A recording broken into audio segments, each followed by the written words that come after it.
Hey viewers, hey, welcome to another episode. You hear all the time that all the left wants to do is we just want to help Americans. If you would just let us do what we wanted, you would see that we'd make everyone healthier, wealthier, freer, more equal and educated, and just plain better. Just let us do what we want. The problem is they never tell you how they plan on getting you there.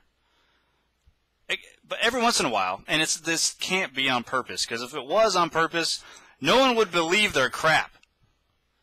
But every once in a while, you can put the pieces together by one guy says this, another person says this, and you can go, hey, connect the dots. This is how they plan on getting us there. And recently, this is the case.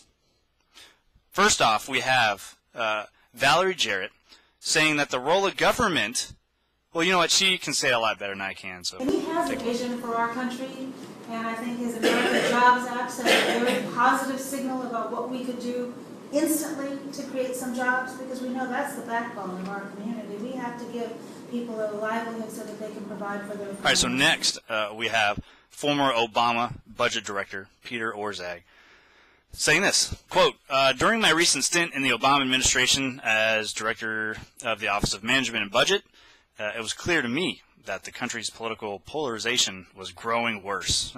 He's very insightful, harming Washington's ability to do basic necessary work of governing.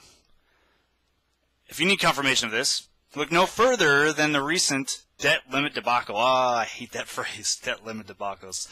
It's like, oh, hey, we're smart because we know what onomatopoeia is, and we'll just, yeah, that sounds really fun. Which clearly showed that we are all becoming two nations governed by a single Congress. How does that show that we're becoming two nations? I didn't feel like we were about to split off or something. I mean, it was something needed to be discussed, but I didn't feel like the nation was about to break in two over it. And that paralyzing gridlock is the result. So he continues. So what to do? To solve the serious problems facing our country, we need to minimize the harm from legislative inertia by relying more on automatic policies and depoliticized commissions for certain policy decisions. So who's going to pick these depoliticized commissions?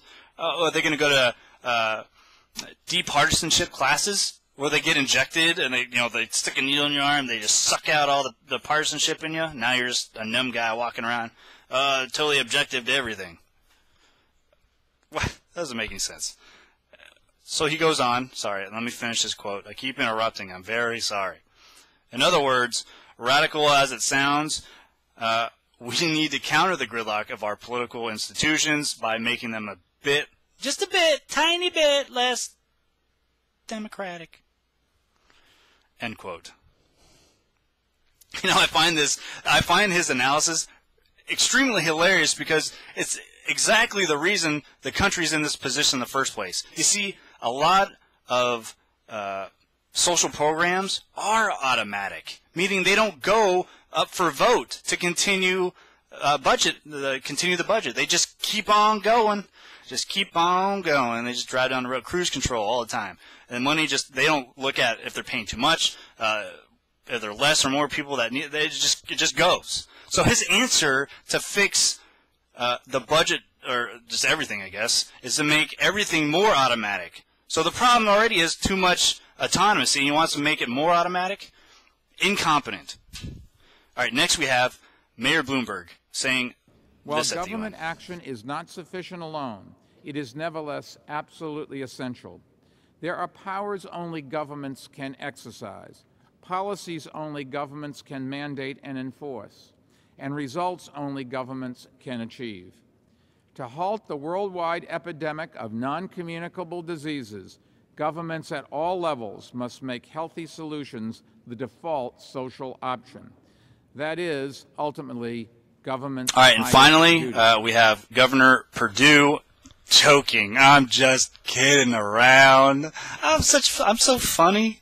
She's joking about suspending elections. And I don't know if the president or any of the candidates for president, quite frankly, from either party, have a solid tool set to help us out. Because from my perspective, as one citizen, one taxpayer, one person who knows that America has to do a lot of things differently to succeed in the global economy the way we've always believed America to succeed. We all want to be number one. I want North Carolina to be number one. You have to have more ability from Congress, I think, to work together and to get over the partisan bickering and focus on fixing things. I think we ought to suspend perhaps elections for Congress for 2 years and just tell them we want to hold it against them, whatever decisions they make, to just let them help this country recover. I really hope that somebody can agree with me on that. So first off, we see that the left thinks that the foundation of government is to create, sustain, and should oversee all jobs in the U.S.